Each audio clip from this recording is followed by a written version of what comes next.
그러면은 이런 걸 한번 보시죠.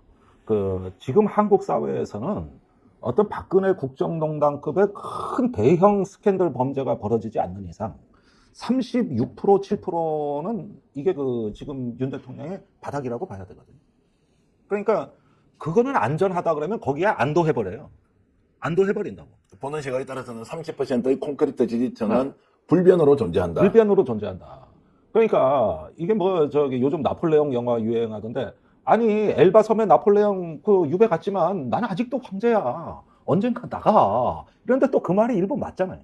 그러니까 이게 콘크리트 바닥이 이제 존재한다고 보기 때문에 이런 거는 괜히 충고 듣고 자기가 변한 모습 보이면 나약해져가지고 있는 표마저 오히려 관리 못한다 이렇게 생각하시죠. 뭐 간단히 질문드리면 그래서 특검법도 그러면 거부권 행사를 하고 당연히 또 하죠. 명분백도 인정도 하지 않고 사과도 하지 않고 그럼 총선 가면 폭망하는데 그럼에도 불구하고 그냥 이대로 간다? 네.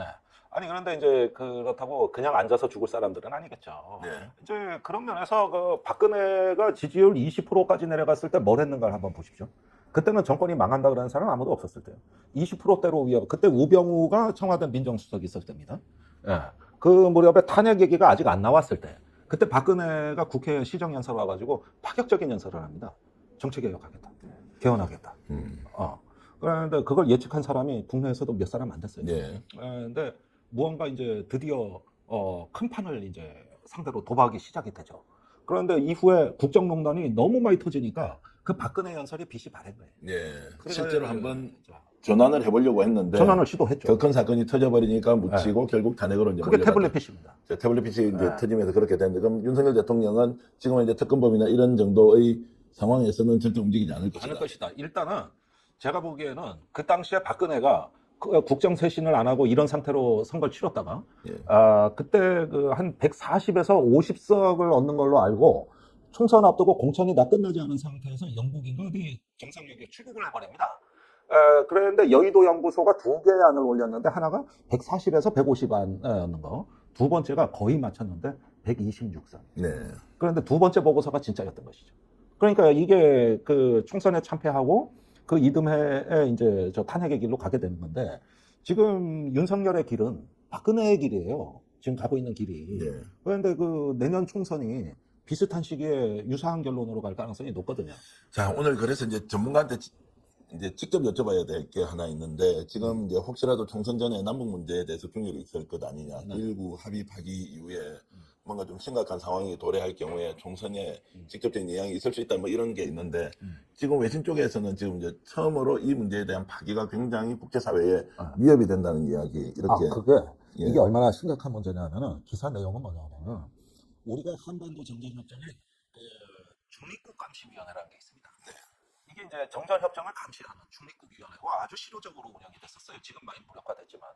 그래서 북한 쪽에는 중국, 체코, 폴란드가 와 있었고 여기에는 스웨덴, 스위스가 와 있었어요. 그러니까 제3국 장교들이 JESA, 판문점 공동경비구역을 이렇게 관할하는데 같이 들어가서 중립국감시위원회를 운영을 해왔는데 이게 한반도 평화에 큰 기여를 해온 거예요. 그런데 어제 스위스하고 스웨덴의 장군들이 JESA에 와서 근무를 하는데 그분들이 JESA군의 주한미군 시설에 기자들을 초청해서 작심 기자회견을 했어요. 그게 뭐냐면은 이 9.19 군사 합의에는 JESA의 비무장화를 규정하고 있거든. 예. 그런데 얼마 전에 우리가 일부 조항을 무력화하자 북한이 전면 파기를 했단 말입니다. 그러고 나서 JESA에서 하루아침에 분위기가 달라진 거예요. 그러니까 북한군이 권총을 휴대하기 시작한 거예요. 그러니까 이 중립국감시위원회가 보기엔 누가 보더라도 이건 9.19 합의 무력화로 생긴 변화거든요. 네. 그래가지고 기자들을 불러 막아주고 연합뉴스 오늘 기사 보시면은 그 판문점에서 아예 기자 인터뷰 간담회를 해버린 거죠. 거기서 뭐라 그랬냐면 이런 어떤 9.19 같은 규칙을 마련해가지고 우발적 충돌을 막는 거는 너무 좋은 일이다. 이런 규칙은 많을수록 좋다. 근데 최근에 이게 무력화되면서 상당히 정전협정 감시가 어려워졌다.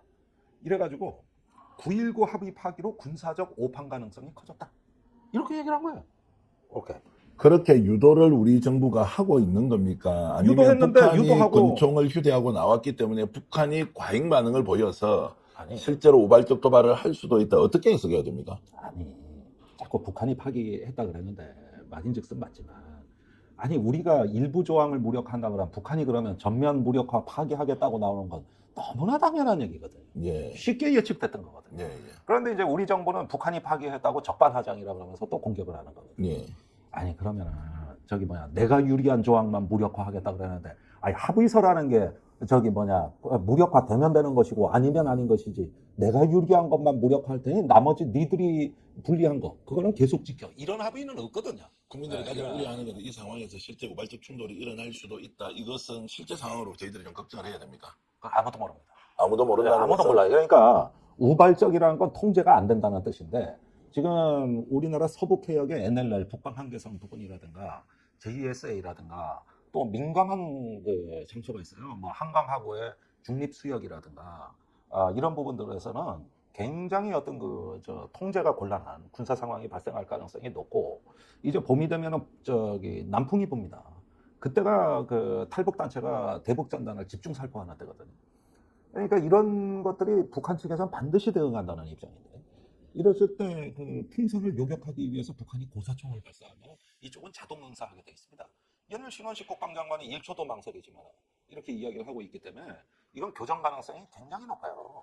자, 그러면 그걸 악용 또는 이용해서 총선에 좀 쓰자 이러면 자 지금처럼 우리 김종대 전 의원께서 말씀하신 내용을 국민들이 충분히 이해하고 이것이 어떻게 보면 정부에서 유도할 수도 있다.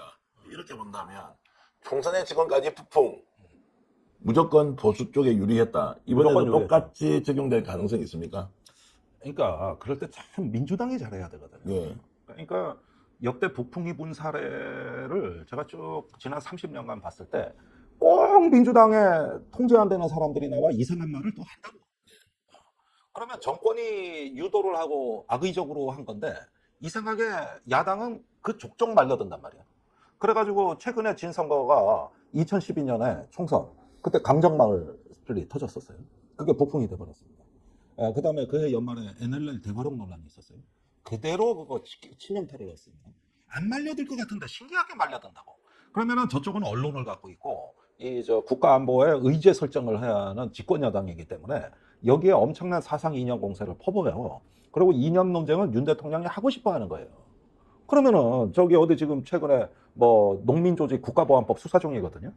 전농 쪽에서 뭔가 사건이 터진다는 소문도 계속 나오고 있고 뭐 이러는데 이런 것들 차곡차곡 쌓아놨다가 그런 안보 위기 상황에서 구체화하고 확산시키면은 순식간에 넘어간다니까. 순식간에. 네. 그래서 이런 부분에 대한 전문성 있는 관리가 필요해요. 역대 이런 것들이 참 알면서도 당하는 거죠.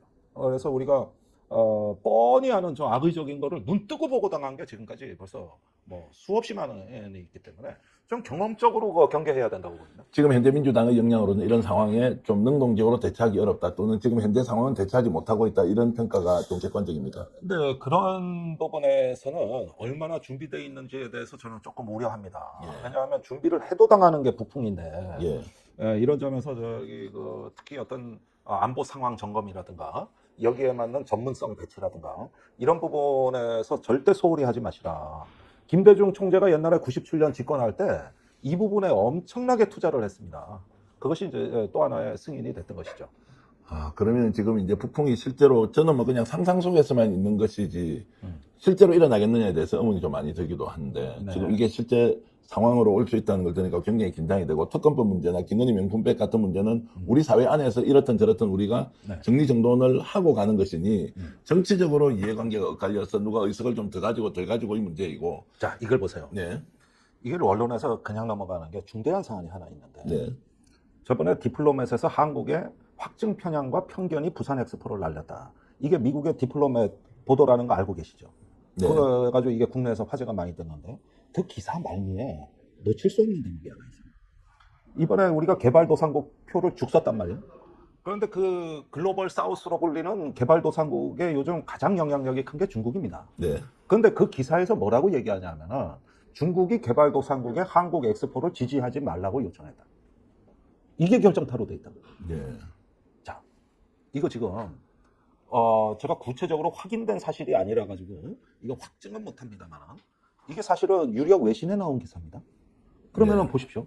지금 저기 그 부산 엑스포의 중국의 비협조 이건 뭐 윤 대통령이 자초한 거지만 그러면 이제 반성하고 중국하고 잘해보겠다 이럴 것 같습니까? 아니거든. 그다음에 북한 문제 러시아가 돕고 있잖아요. 러시아하고 밀착돼 있잖아요. 그 러시아를 지금 러시아가 한국하고 관계 회복하겠다는데 그것도 응답 안 한 게 윤석열 정부예요. 네. 그러면 출구가 어디겠냐고. 예. 이렇게 다 잘 지내서 엑스포라든가 뭔가 우리가 거둘 수 있는 국익이 이렇게 많은 것도 지금 눈 뜨고 다 놓치는 정권이 어느 길로 가겠냐는 거예요. 어느 길로. 적으로 돌리는 겁니다. 적으로. 그러지 않았으면 지금 경제도 이렇게 어렵지 않았고 부산 엑스포도 양상이 달랐을 거고 북한이 인공위성 발사 성공하는 것도 어느 정도 우리가 개입할 수 있었을 거예요. 이 기회를 다 놓쳤어. 그런데 이걸 갖다가 반성을 하겠습니까, 정권이? 거꾸로 이제 더 어떤 거 적으로 돌리고 경쟁자로 돌려서 결국은 자기 위신 세우려고 하겠죠. 그게 갈 길이 그거밖에 안 나는 거예요.